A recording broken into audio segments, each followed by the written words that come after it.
Terminators are cool. Goofy, cumbersome, anatomically improbable, but undeniably cool, so I was excited as anyone to see them get a refresh in 10th edition. I got the Leviathan box, I built them, I painted them, and then I promptly put them on a shelf and forgot about them. I can't remember if they've actually even seen the tabletop in 10th edition so far. But I have another chance. Games Workshop is also remaking the Assault Terminator kit, and I'm sure they'll look, like Terminators with melee weapons. Not entirely sure what I was expecting. But I have never been accused of being a patient hobbyist, so even though the Assault Terminator box goes on pre-order this weekend, I'm gonna jump the line a bit and kitbash my own.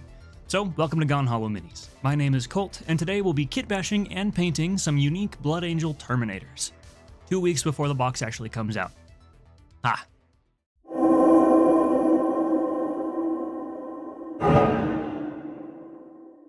Okay, so let's get started. The kitbash portion of this project is actually going to be pretty simple. The base models are going to be these Leviathan Terminators. The donor for this kitbash is this, the classic Blood Angel Assault Terminator squad. This kit has so many really great bits, and I'm definitely sad to see it go. I was only able to snag one of these boxes before it went, but I still think we'll be able to squeeze out at least a few units from it.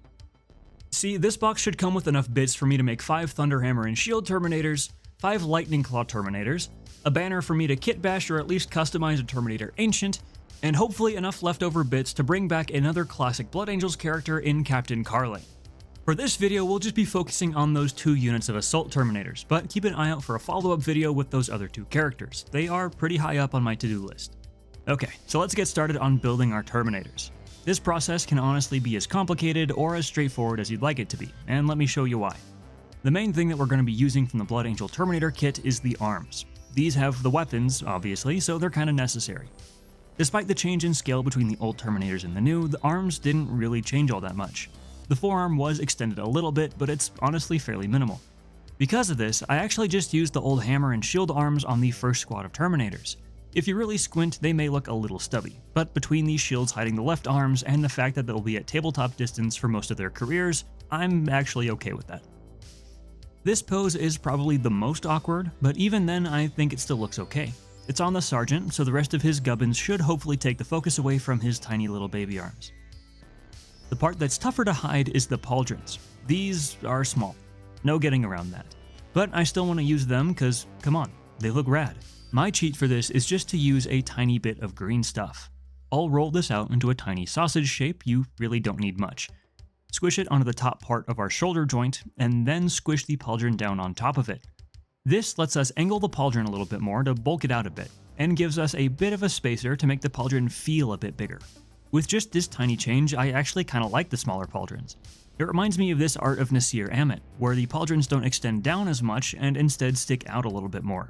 It's a bit of a different look, but I don't mind it. Just keep in mind that our green stuff is currently holding on to 2 very smooth surfaces of plastic, so if you think about it, go ahead and pluck your pauldrons off once the green stuff is dry. Give them a quick sand with some low grit sandpaper, and use a tiny drop of superglue to make sure everything's nice and strong. Okay, but what if you are a huge fan of specifically the new size of Terminator pauldrons? Well, there's a fix for that too, and if you're going for the Lightning Claw option, it's actually pretty easy. We are basically just going to transplant forearms here. Out with the regular ones, in with the fancy Blood Angel Lightning Claw Power Fist variety. The big thing to keep track of here is these tubes on the side of the arm. They'll actually line up pretty well with their placement on the old arms, but we do need to be careful not to break them. So what I'm going to do is make a nice flat cut right where the tube meets the armor. I'm using an X-Acto or other hobby knife here to make sure it's as thin of a cut as possible. Once that's cut, we can go ahead and remove the forearm with a hobby saw. Again, this is just a straight, flat cut right below the elbow. Keep the blade straight up and down as you work, and you should be good to go. Repeat this on the old Lightning Claw, and we can just transplant those claws right onto our stump.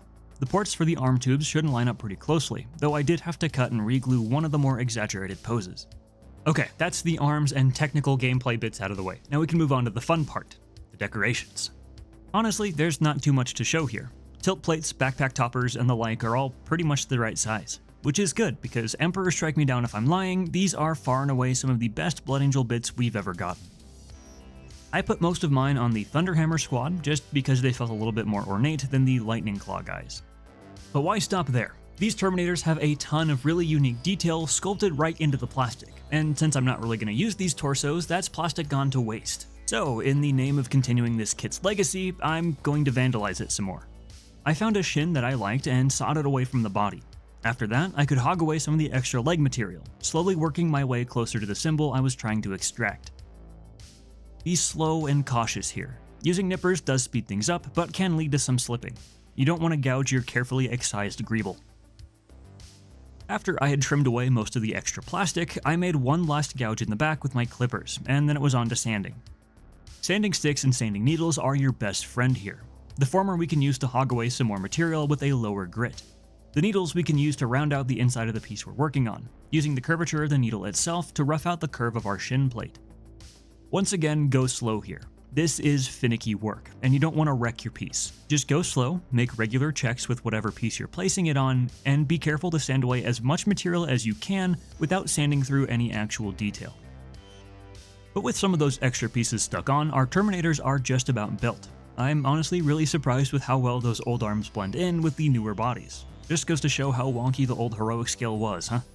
But we're not quite done yet. We've got them built, so why not slap some pigment on these guys? Lately, I've noticed my tastes in painting have changed a bit. I still like overall moody paint recipes, but I've found myself working brighter colors and more contrast into my recipes to accomplish that. So let me show you where my most recent Blood Angel recipe is at. It starts obviously with a black prime, contrast and all that. As always, I'm using Pro Acryl Black Primer through my airbrush, but you can use anything that you're comfortable with. After that, we'll hit the whole model with Pro Acryl Dark Purple. They're actually making a primer version of this color now, but I haven't been able to get my hands on any just quite yet. This color just sets up our shadow tone, so make sure to get it in all of our recesses, but I'm just going to go ahead and give the model an all-over coat.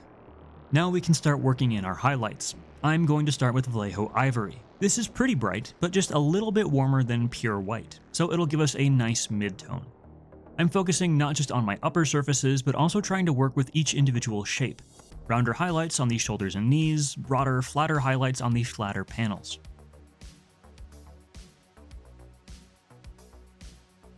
From there, we can move up into a white acrylic ink. This is only on the highest highlights, keeping things nice and focused. There will be one final highlight, so you don't have to rein it in all too much, but you don't want to cover up our ivory completely.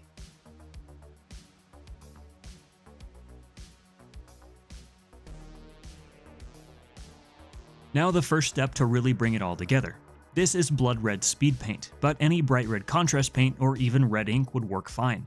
The big thing here isn't the contrast effect, it's the transparency. Applying this over our whole model will give us a really bright red. The purple tones in the shadows work to keep recesses really cold, while the ivory and pure white in our undershading keeps the highlights bright and warm. You don't need to go too heavy with this layer, just make sure that it's applied fairly evenly. We don't want our highlights to dip into pink territory, which is easy to do with this paint if the layer is too thin. This is already pretty darn bright, but not bright enough. When I said contrast, I meant contrast. We're going to do another pass with white ink. This is the super focused highlight I mentioned earlier, so be careful not to go too far with it. Then one of my favorite red paints, Pro Acryl Bold Pyrrole Red. This is also nuclear red and will give us a last punch of contrast to our highlights. We can also use it to correct any shadows that got too deep, since contrast paints aren't great at fixing mistakes.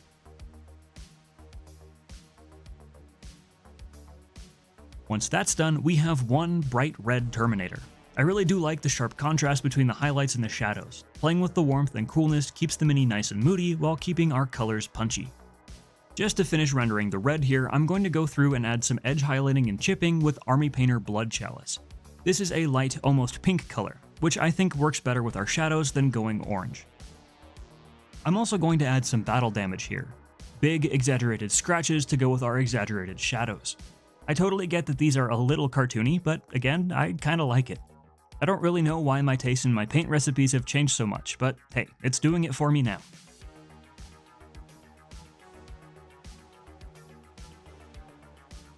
Then I just add a tiny bit of Pro Acryl Bright Pale Green to my Blood Chalice to get a lighter pinkish color, and I add that to highlight my scratches. And a bit of straight black paint to really shadow those largest, deepest scratches.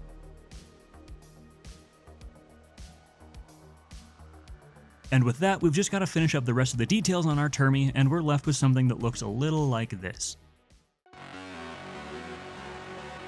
I am so glad I was able to get a couple squads of Terminators built with these gorgeous older bits. The rescaled Terminators are amazing, don't get me wrong, but the sheer over-decoration of some of these bits will always feel more at home in my army to me. I hope that someday the 9th will get our own unique Terminator kit again, but for now, I'll do my best to make sure that these squads see the table as often as they deserve. Thank you all so much for watching this kit bash and paint recipe. I know it's not the most original thing in the world, but I did just really want to give these older Terminator bits their time in the spotlight. Not trying to reignite the whole Primaris bad debacle or anything, but I just will really miss these bits being in circulation. If this video gave you some ideas on what to do with your own Assault Terminators, or if you just liked seeing me deface soon-to-be out-of-print models, why not drop a like and leave me a comment to let me know what you thought. While you're down there, subscribe and turn on notifications to never miss a kit bash or a paint recipe, and until we meet again, friends, be safe, be kind, and don't you dare go hollow.